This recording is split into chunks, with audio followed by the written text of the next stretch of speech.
Hey everybody, welcome back to another episode of the mel0n Review. Today we're back checking out another new release from Lemokey, the gaming focused side of Keychron, the Lemokey G2. Admittedly, I am a little surprised to be covering another Lemokey mouse so soon, as the Lemokey G1 I covered a few weeks ago was an incredibly disappointing mouse. That mouse was supposed to be Lemokey's first flagship mouse, but it ended up falling short and repeated many of the same mistakes that the previous Keychron mice made. But the newly released G2 isn't your run-of-the-mill Lemokey or Keychron mouse. This is something completely different from what we've seen before, so much so the G2 doesn't even feel like a Lemokey mouse to me. It feels more like a mouse you'd see Pulsar or Fantech release. Because of this, the overall quality, feeling, performance, and honestly every single aspect of the G2 has improved significantly from the previous models, and with the release of the G2, Lemokey and Keychron have finally fixed what is, in my opinion, the biggest issue that has been plaguing every single Lemokey and Keychron mouse since the original Keychron M3,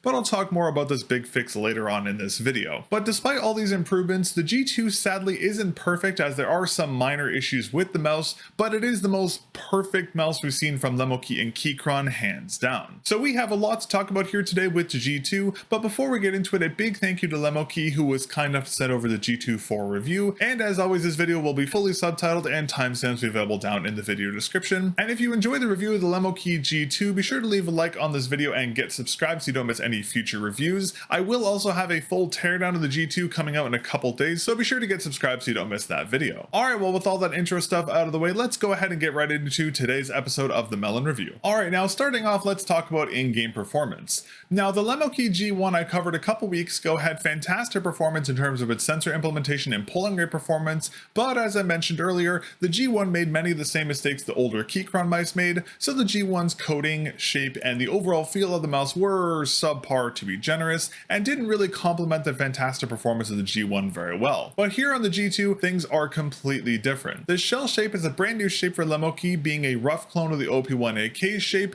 but with slightly more height and width added to the shell. The G2's overall quality and feel has significantly improved as well, feeling much more premium than what we saw on the G1. I'd say the G2 feels much more akin to the quality you'd feel on a flagship mouse from Pulsar or any of the other big brands on the market. Another area where the G2 has massively improved over its predecessors is its coating. The G2's new coating is fantastic and performs infinitely better than the coatings we've seen from the previous Keychron and Lemokey mice. The coating is very similar to the coating you'd find on a flagship mouse, which is a fantastic upgrade, but I'll talk more about this coating later on in this video. And just like the G1, the G2 has fantastic performance across the board. It's using the new Pulsar 3950 sensor, which has some improvements over the old 3395, and the G2 also has 8K wired and wireless polling, which is fantastic to see on a mouse of this price point. Over my testing with the G2, because of its similarities to the OP1AK shape and combined with the fantastic performance we saw on the G1, the G2 is a very solid mouse overall, one of the better performing mice I've tried this year as a matter of fact. I really enjoyed testing this mouse, and without a doubt in my mind the G2 is the best Lemokey / Keychron mouse we've ever seen released from them, hands down. But despite all the improvements here, as I mentioned earlier, there still are a few design and executional issues here in the G2, but these are very minimal issues and they pale in comparison to the issues we found on the G1. Given its $69 USD pricing, the G2 is, in my opinion, one of the best budget mice I've tried this year, and it's good enough in many ways to trade blows with flagship mice nearly double its price. Overall, I'm just really damn impressed with what Lemokey has done here with the G2. This is just a fantastic mouse across the board. Alright, let's talk unboxing next. The G2 comes in a new packaging type from what we've seen the previous Keychron and Lemokey mice come in. Inside this new packaging, we have a full paper user manual for the G2. We have a USB-C to C cable, we have a USB-A to C adapter, and a USB-C to A adapter as well. And lastly, we have the G2 itself, and inside the mouse we have a USB-A 2.4 GHz dongle stored inside this little storage compartment, just like we saw on the G1. The G2 doesn't come with any additional skates, grip tape, or any additional accessories, just like we've seen with all the past Keychron and Lemokey mice. But overall, the unboxing here for the G2 is solid. I actually quite like this new packaging design here on the G2, and I can only assume that cheaper packaging has allowed Lemokey to keep the price of the G2 low, which is great to see. Alright, let's talk design, build quality, and QC next. Historically speaking, Keychron and Lemokey mice have always struggled when it comes to the design, build quality, and QC aspect of their mice, which was very apparent given my experience with the G1. But here on the G2, G2, as I mentioned earlier, there have been a lot of improvements across the board. I honestly never thought I'd say this about a Lemokey or Keychron mouse, but the G2 is mostly perfect. In terms of build quality and QC, there is no creaking or flexing across the entire mouse, and the whole mouse feels very rigid and very well built. The mouse has a very premium feel to it, something the past Keychron and Lemokey mice never really had. All the buttons on the G2 are perfectly implemented and feel fantastic. The only exception to this is the DPI button, but that's to be expected as DPI buttons feel a little mushy regardless of the mouse brand. Now, when it comes to the G2's design, overall I love the design of the mouse, but unfortunately the G2 has the same built-in USB-A storage compartment on the base of the unit that we saw on the G1. This is why I said the G2 is mostly perfect, as this storage compartment just doesn't really make a lot of sense on a more gaming optimized mouse. I said the exact same thing when I covered the G1, and I'm quite disappointed to see this storage compartment again here on the G2. I'm also not the biggest fan of the DPI button and its placement. Now, generally speaking, I dislike DPI buttons on any mouse, but the DPI button's placement here on the G2 is very easy to accidentally actuate, specifically if you have smaller hands, which means the chance of you accidentally switching your DPI is pretty high here on the G2. Now, the easy solution to this would just be to disable the DPI button, but as it turns out, that's not possible, but I'll talk more about that later on in this video. I would have much rather seen the dongle storage and the DPI button removed here on the G2, as in my opinion, they don't make a lot of sense on a gaming focused mouse, but even if they were removed, it would only shave off around 2 grams from the total weight of the G2, so the DPI button and the dongle storage isn't the biggest issue, but something that Lemokey can consider removing or adjusting on a future version of the G2. But overall, in terms of build quality and QC, the G2 is perfect in my eyes. It's without a doubt the best feeling and best built mouse we've seen from Lemokey and Keychron. The design aspect of the mouse is good, but I would like to see the DPI button and the dongle storage removed from the mouse, as they're unnecessary in my opinion. Alright, let's talk about weight next. Lemokey is advertising that the G2 is weighing in at around 52 grams with a plus-minus gram ratio of 3 grams. Weighing in my G2 with the stock skates installed and the USB-A dongle removed from the bottom storage compartment, my unit is weighing in at 52.15 grams. Sadly, the G2 isn't under the advertised weight spec like it was on the G1, but it's still very close to the advertised weight spec, which is great to see. Now, I do think that the G2's weight is very good considering how well built this mouse is, but there is absolutely room for improvement. As I mentioned earlier, with some design changes, the G2 could easily be sub 50 grams, but I am very much splitting hairs here and we're only talking about a 2 gram difference, and overall I'm still quite happy with the 52.15 gram weight here on the G2. In terms of weight balancing, the G2 is perfectly balanced. Picking up the G2 at the midline of the mouse doesn't tilt forwards or backwards, it is perfectly balanced, which is wonderful to see here as well. Alright, let's talk about the G2 stock skates next. This is another area where we've seen a lot of improvement coming from the G1's interesting stock skates. The G2 skate design is more reminiscent of the older Keychron mice like the M3 and the M2 series, consisting of a larger half crescent top skate and 2 chip-like skates at the bottom. Now, to Lemokey's credit, the skates on the G2 are much closer to being balanced than the very strange ones on the G1 were, but they're still not completely balanced in terms of their surface area, so they do feel a little unbalanced, not in a way that negatively impacts your performance, but just in a way you might notice if you're used to more balanced skates. The stock skate material is the same as it was on the G1, being 100% PTFE or Teflon, but for whatever reason the G2 skates are much smoother than the G1 stock skates. I'm not entirely sure why the skates feel so much better here on the G2. Maybe it's a difference in the surface area or something, but the G2 skate feel much better than the G1. But as I mentioned earlier, the G2 skates are still unbalanced in terms of their surface area, so I ended up removing mine and replacing them with the X-Ray Pad Obsidian Air Donut skates. This was significantly easier to do here on the G2 than it was on the G1, as the G2 does have skate removal ramps on the base shell, which is fantastic to see and something I wish the G1 had. But overall, the G2 stock skates are very solid. They're still not for me as they're not fully balanced in terms of surface area, but the stock skates are still quite good, and without a doubt they're the best stock skates we've seen from a Keychron or Lemokey mouse so far. Alright, let's talk connectivity next. The G2 is a tri-connectivity mouse, usable via Bluetooth, wired USB-C, and 2.4 GHz wireless. From my testing, both the wired and wireless connectivity modes work flawlessly, and just like the G1, the G2 does have AK polling on both wired and wireless connectivity modes, which is a feature I'm very happy to see here again on the G2. Now, full disclosure, I didn't test the Bluetooth connectivity as this is a more gaming focused mouse, but if you want to use the G2 via Bluetooth, you can. Just keep in mind that it will cap your report rate to 125 Hz. But overall, the G2's wireless and wired connectivity is perfectly implemented, something we have seen on all the prior Keychron and Lemokey mice, and I'm happy to see again here on the G2. Alright, let's talk about the G2's cable next.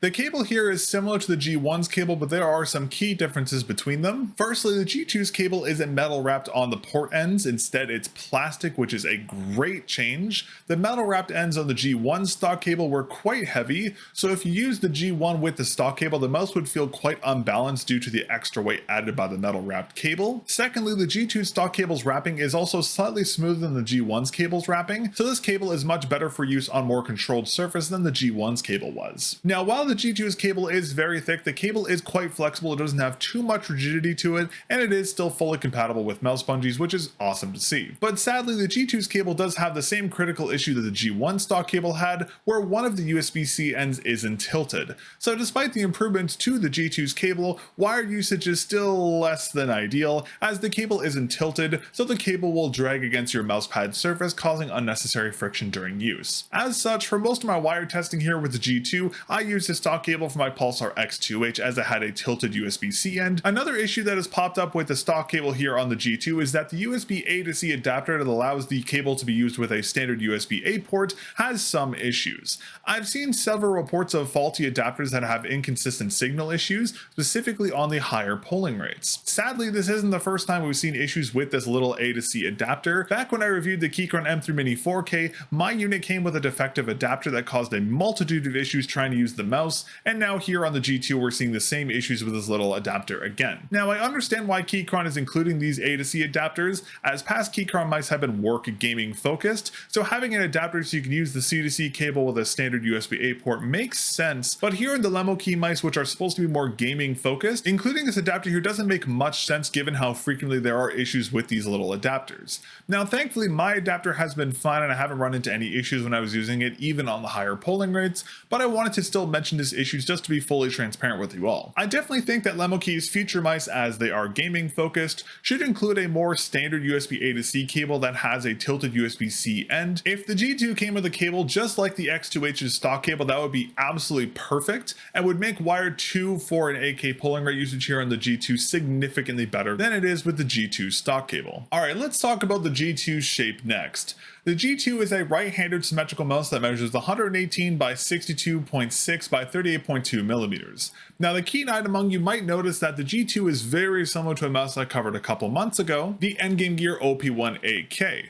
Many people are actually calling the G2 a ripoff or a clone of the OP1AK, but that's not the case at all, as the shells are similar but quite different at the same time. Looking at the G2 from the top, we can see the G2 symmetrical-like shape with its hourglass-like curvature. Flipping the unit over and looking at the unit from the base, we can better see this hourglass-like shape, and we can also get a better look at the rounded rear hump of the G2. Comparing the G2 to the OP1AK, from the bottom you can see the OP1AK is a much flatter, tighter shell, while the G2 has a much more pronounced hourglass-like curvature to the shell and a rear hump that is much more rounded on the G2 than it is on the OP1AK. You can also see that the G2's entire base shell is slightly wider than the base shell of the OP1AK. Looking at the G2 from the side, we can see the hump profile is a very claw grip optimized hump, terminating slightly behind the midline of the mouse. Comparing the side profile to the OP1AK's side profile, you can see the hump shape and termination point is similar between the two mice, but the G2's hump is much more pronounced and taller than the OP1AK's hump. Looking from the front, we see that the sides of the G2 are tilted outwards. Comparing it to the front of the OP1AK, you can see the G2 sides are tilted at roughly the same angle as the OP1AK's sides, but the G2 sides are slightly taller due to the larger shell. You can also better see from the front how the G2 shell is much taller and much more rounded than the OP1AK's flatter shell. And looking from the rear of the G2, we can better see the curvature of the G2 shell hump, which due to the larger, more pronounced base is this large, slightly flattened hump design. Comparing the rear of the G2 to the OP1AK's rear shell, you can see the G2's hump is significantly wider and slightly taller than it is on the OP1AK. So while I understand at a quick glance why people would say that the G2 is an OP1AK clone, as I've just shown, the shapes are quite different. OP1AK inspired, absolutely, but it's not a one-for-one clone like a lot of people have been saying. But overall, the G2 shape is fantastic. I love the OP1AK shape, but it was slightly too small for my hand size, so having a taller, wider OP1AK-like shape here on the G2 is wonderful, and it's very comfortable to grip with my larger hands. Alright, now in terms of grip compatibility and contact areas here for the G2, since the shape is just a slightly larger, more rounded OP1AK-like shape, the contact areas and grip compatibility is pretty universal as it fits pretty much every hand size and grip style. In terms of contact areas for my 19.05 by 12.7 inch hands using a claw grip, the majority of my contact is split between my mid to low hypothenar and my mid to high thenar. There is a little bit of contact from my mid to low palm region, but the contact areas here for the G2 with my hand size is most reliant on the thenar and hypothenar region of my hands. Now in terms of compatible grip styles and hand sizes here for the G2, for small hands the G2 is best suited for palm grips. For small to medium sized hands it's best suited for palm or claw grips. For medium sized hands it's best suited for palm, claw and fingertip grips, and for medium to large and large hands it's best suited for claw or fingertip grip. Alright, let's talk about the G2's coating next. Now the previous Keychron and Lemokey mice have always struggled with their coatings to such an extent that all their previous mice needed aftermarket grips to be usable, as all the shells got extremely slippery once any kind of sweat or moisture was applied to them. But here on the G2 this issue is no more. As I mentioned earlier, this mouse actually has a real coating on it. The G2's coating feels like a soft matte coating that is surprisingly grippy. With dry hands it can feel a little slippery sometimes, but for sweatier hands the coating feels fantastic. The closest analog I can compare the G2's coating to would be the Pulsar X2 white coating, but the G2's coating is slightly less chalky and grippy than the Pulsar's white coating. Now since I have sweaty hands, I was able to use the G2 without needing any kind of grip aids, but if you have very dry hands you might need a grip aid as the coating can be kind of slippery. So even though the coating here on the G2 is a massive improvement over the previous coatings we've seen on the M2 and G1 for example, I do think the Lemokey should include some form of grip tape or grip aid with any of their future mice using this coating to make this mouse grippier for people with dry hands, as the coating can be a little slippery sometimes. But overall the G2's coating is a massive improvement. It's not perfect, but it's a significant improvement over the Keychron and Lemokey mice's past coatings. Fingers crossed we'll see the same or a slightly altered version of this coating on future Keychron and Lemokey mice, as it does perform quite well. Alright, let's talk about the G2's main clicks next. This is the area where in my opinion we've seen the most improvement here on the G2, as Lemokey and Keychron has finally fixed one of the most critical issues that have been plaguing their mice ever since the original Keychron M3 released, their non-indented main click design. Finally, the main clicks here in the G2 are indented into the shell, so the issues you'd have on previous Keychron and Lemokey mice where your fingers could interfere or prevent the actuation of the main buttons is no more. I cannot express how happy I am to see these indented clicks here on the G2. With my larger hands and fingers, I've struggled with this click interference issue on every single Keychron and Lemokey mouse I've tried, so being able to use the G2 without having to worry about any kind of interference issue on the main clicks is so nice. I honestly can't believe it took almost 2 years to fix this issue, but even though they took a while, I'm very happy to see the click interference issues have been finally resolved here on the G2. Now in regards to the main clicks themselves, the shell clicks are these slightly wavy flat shell buttons that don't have any finger grooves in them. The shell buttons are very similar to the shell buttons we saw in the OP1AK, but the G2's buttons are wider and a little more wavy in their design. Now the lack of finger grooves was a little concerning given Keychron and Lemokey's history with their slippery shells, but since the shell buttons have the same coating as the rest of the G2's shell, despite the lack of a groove or indentation in the shell buttons, it's very easy to keep your fingers anchored on the G2 shell buttons due to the fantastic coating. In terms of the main click sound here, I'll give you a quick little sound test.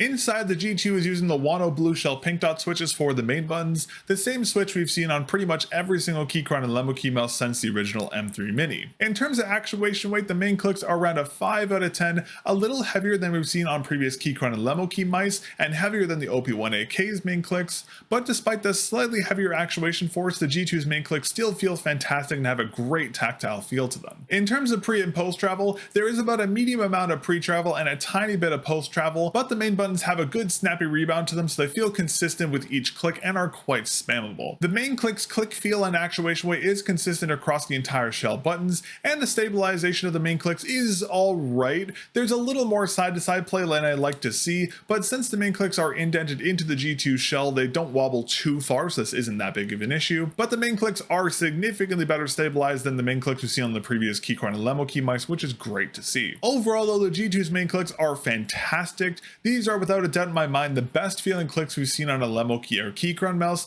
and the great click feeling combined with the indented click design that is eliminating the interference issues that have plagued the rest of the M and G series lineups makes the G2's main click feel like the main clicks you'd find on a flagship mouse, double or triple the price of the G2. Oh, and one final note before we move on about the main clicks, the default debounce is set to 8 ms, so be sure to adjust that in the software before you use the G2 for gaming. Alright, let's talk about the G2's side clicks next. The side buttons here on the G2 are similar to the ones we saw on the X2 V2 Mini in terms of their size and shape, being a rounded and curved pill-like design, but the side buttons here on the G2 are forwardly tilted and positioned more forward in the shell than the side buttons on the X2 V2 were. This makes it much easier to actuate the front and back side buttons, even for people with larger hands like myself.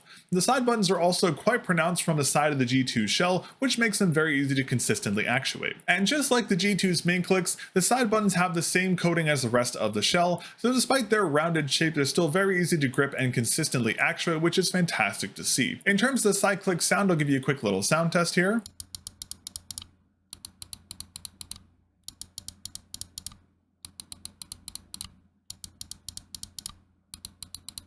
Inside, the G2 is using the standard 1.0 white dot switches we commonly see for side clicks. The actuation weight for the side clicks is similar to the main clicks, being around a 4.5 to 5 out of 10, a little on the higher side for a side click, but they're still easy to actuate regardless of the slightly higher actuation weight here. In terms of pre-travel, there is a tiny amount on both side clicks and there is a lot of post-travel, especially if you push the side buttons very heavily into the shell, but the side clicks have a decent rebound, not as strong as the main clicks rebound, but it's enough to keep the side clicks from feeling mushy and it makes them decently spammable. Both the front and back side buttons are equal in terms of their actuation weight and pre and post travel, and both the side buttons are very well stabilized and have little to no play to them. Overall, the side click implementation here on the G2 is very good, easily the best side button implementation we've seen on a Keychron or Lemokey mouse. Similar to the main clicks, the G2 side clicks feel like the side clicks you'd find on a more premium flagship mouse, which is fantastic to see. Alright, let's talk about the G2's scroll wheel next. The scroll wheel texturing here is a rubber ring with a slash-like texturing that runs along the entire wheel. The rubber texturing is very grippable, which makes it very easy to consistently scroll and scroll wheel click, which is great to see. Inside, the G2 is using the F-Switch 9S encoder, the same encoder type and branding we've seen many of the past Keychron and Lemokey mice use. The scroll wheel scroll force is on the lighter side, feeling more around a 3 out of 10.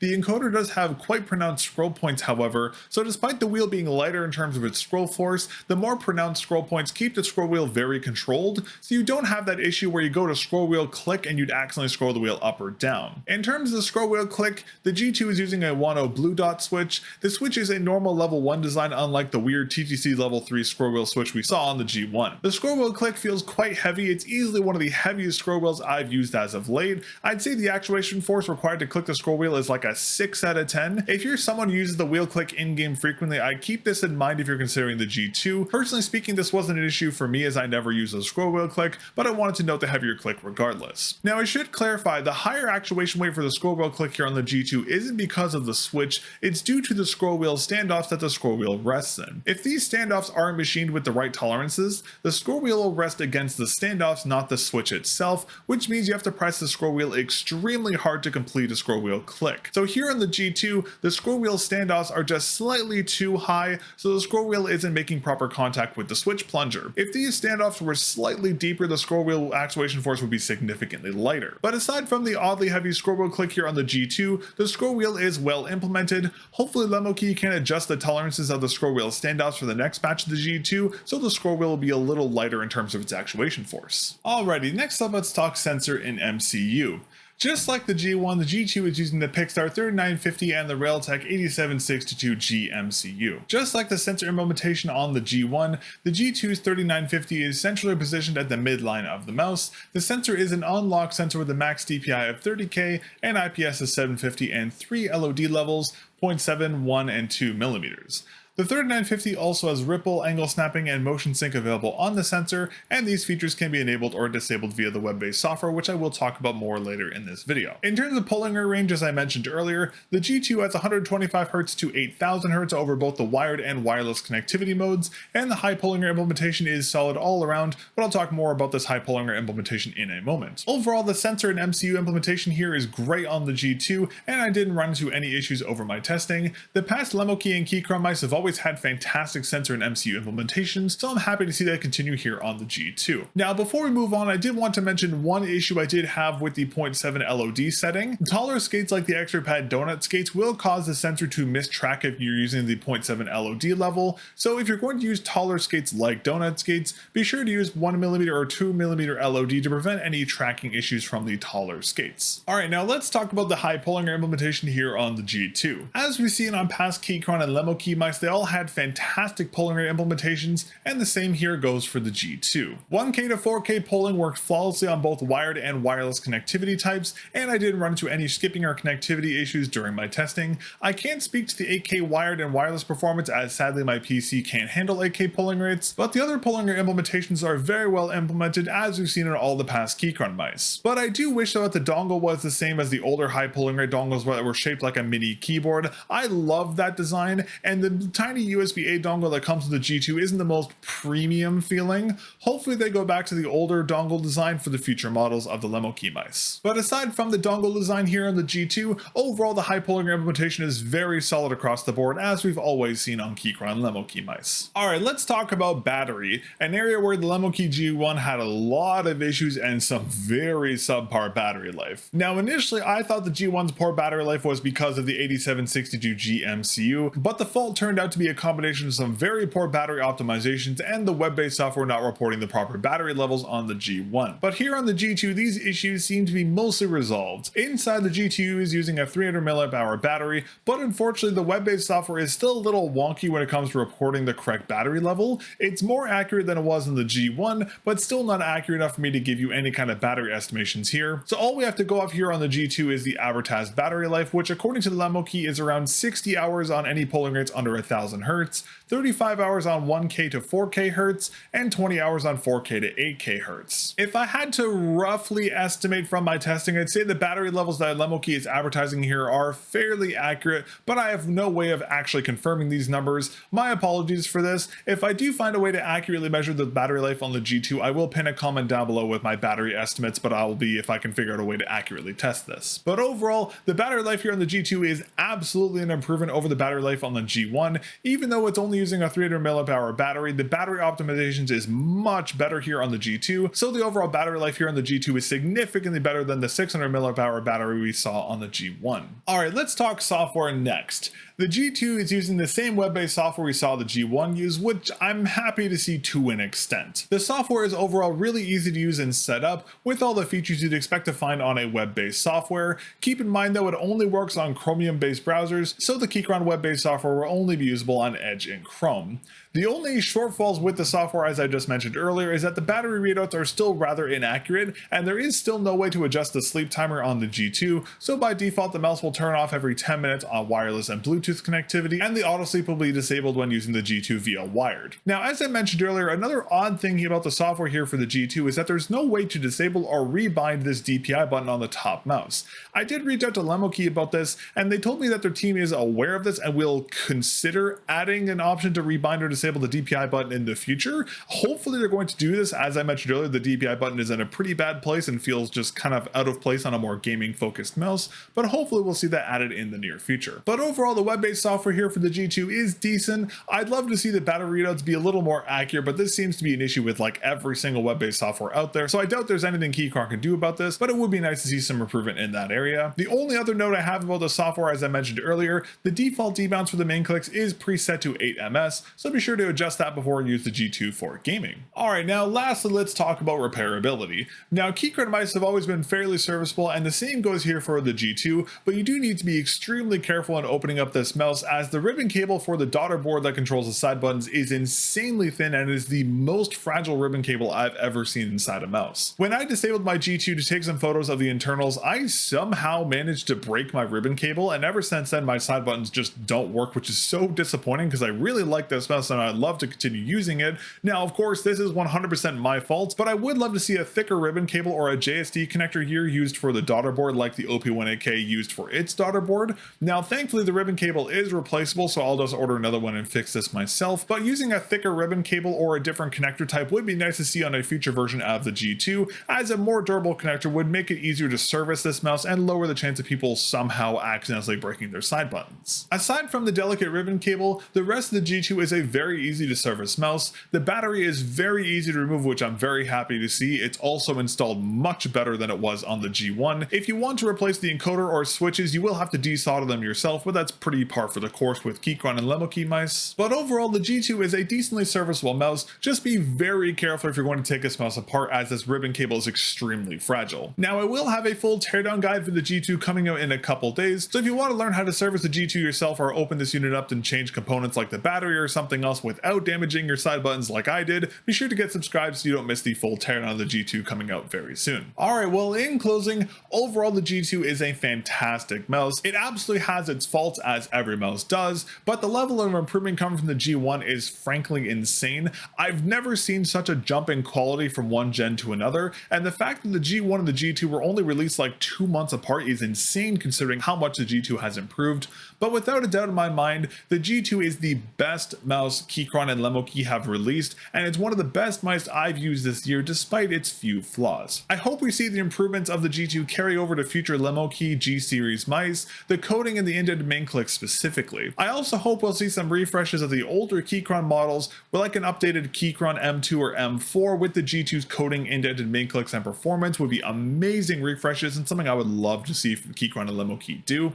On another note, I'd love to see Lemokey double down and make a G2 Pro. I'd be more than happy to pay a more premium price for a G2 Pro that removes the DPI button and the USB-A dongle storage, fixes the scroll wheel, includes a proper 4K pulling dongle, as well as a set of grip tape, stock skates, and a proper USB-A to C cable with a tilted end. A G2 Pro with those changes would be an amazing mouse that they could sell for a slightly higher price point that would be extremely popular in today's market. But the G2 in its current state is still a fantastic offering and one of the better budget mice of 2024. If you're interested in learning more about the G2, I will have some product links down in the video description for you so you can learn more about the G2. But that's going to be everything for today's episode of the mel0n Review. Thanks again to Lemokey for sending over the G2 for review. I really appreciate it. Big thank you to our channel members, UKI89, Prince, It Was Luck, and Lunars. Thank you very much for your support. If you'd like to become a member here and support what I'm doing here on the channel with the teardown projects and the in-depth reviews, you can become a member for only $2 Canadian a month. You can also support the channel by using code mel0n with a 0 over at Lethal Gaming Gear, Potent Gaming, Met Keys, TJ Exclusives, and a couple other retailers to save yourself some money on your orders and help support the channel. Thanks again for watching my review of the Lemokey G2, and I'll catch you all in the next episode of the mel0n Review.